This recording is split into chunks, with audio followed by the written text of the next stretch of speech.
The last argument we want to consider is this argument for the remedying of injustice.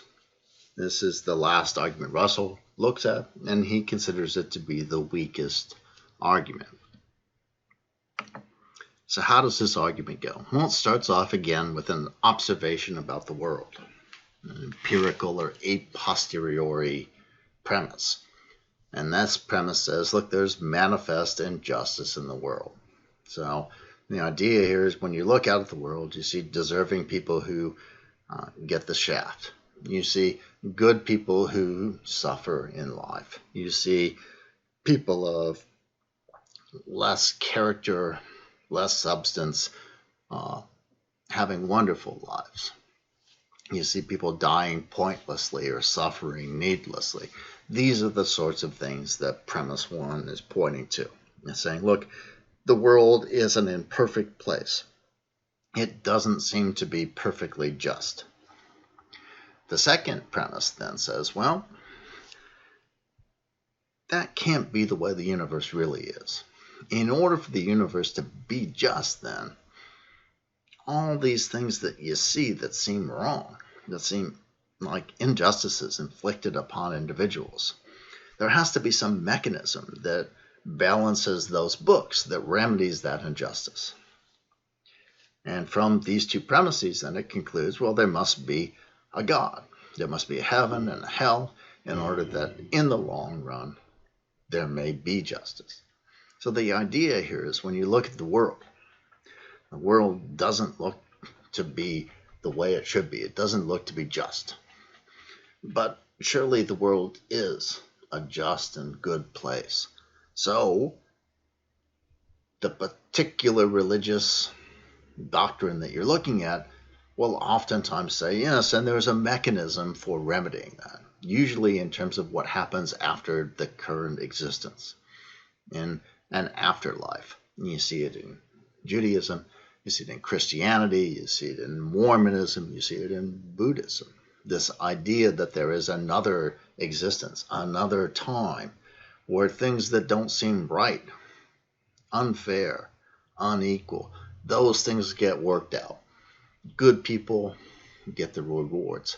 Bad people get the punishments. They may not seem to get them in this life, but there is a way, a time, a mechanism. And it is one of the reasons why you should embrace this set of religious beliefs, this deity.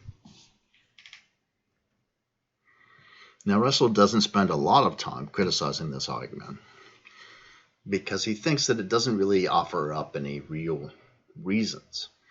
The idea that Russell forwards here is that the problem with this argument is it doesn't give us reasons to suppose that this kind of deity exists, this kind of mechanism for redressing perceived injustices exists. It just says, don't you wish it did? And wouldn't you want to believe in a worldview that told you that it did? And so for Russell, the supposition of a just universe that gets rebalanced in some afterlife, he thinks that's aspirational rather than factual. He says, we don't have reasons to suppose that's true. We don't have evidence for heaven or hell. We don't have evidence for reincarnation. So we'd like the world to be that way. We'd like, in the end, that all people get what is really due to them, that we have a fair and equitable existence at some point. But that doesn't mean that that's the way the world is. And so Russell thinks that the argument expresses a desire for the way the world should be, rather than offering evidence in favor of a conclusion about the way the world actually is. And so for this reason, he doesn't think it's a very good argument to establish the existence of any form of religious conviction, and in our case, of a worshipful monotheistic deity. So this is the last argument that Russell deals with, and this is the last lecture of our course. And so I want to take a moment to kind of reiterate really the things that Russell was saying in the very first article that we read. I hope that in going through this course, and in particular, in this case, in going through these arguments for and against the existence of a worshipful monotheistic deity, that what you get out of this activity isn't necessarily a epiphany, a sudden change of belief per se. Or I certainly hope that you don't feel threatened or criticized, that somehow by criticizing some idea that people have, belief that people have, we're criticizing them. That's not what we're trying to do. What I hope you get out of this class is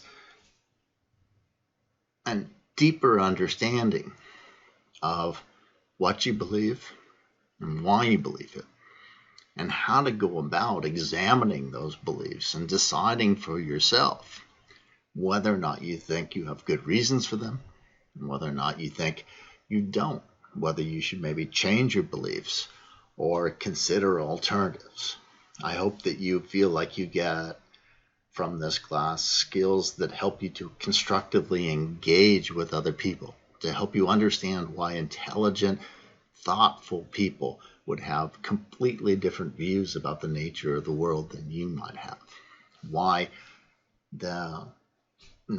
How you can engage with them in a way that isn't combative or pointlessly critical, but constructive and useful, so that you can learn from them. They can learn from you. You can work out disagreements in a constructive and useful fashion. And if you get anything from this class, I think a deeper understanding of your own beliefs, a deeper understanding of why you believe these things, and an understanding of how you might go about constructing a worldview, examining your own worldview, and interacting with people of similar or different worldviews. I think these skills are crucial and important, and I hope that you feel like you got at least some of that from this class. I want to end by wishing you well in your future academic endeavors and in your life endeavors overall. I hope that your time at Cal State Long Beach or your home institution is a time that's constructive, that it helps to build up skills and knowledge that give you a better life. And I wish you that better, happier, more fulfilled life as you go forward at the end of this class.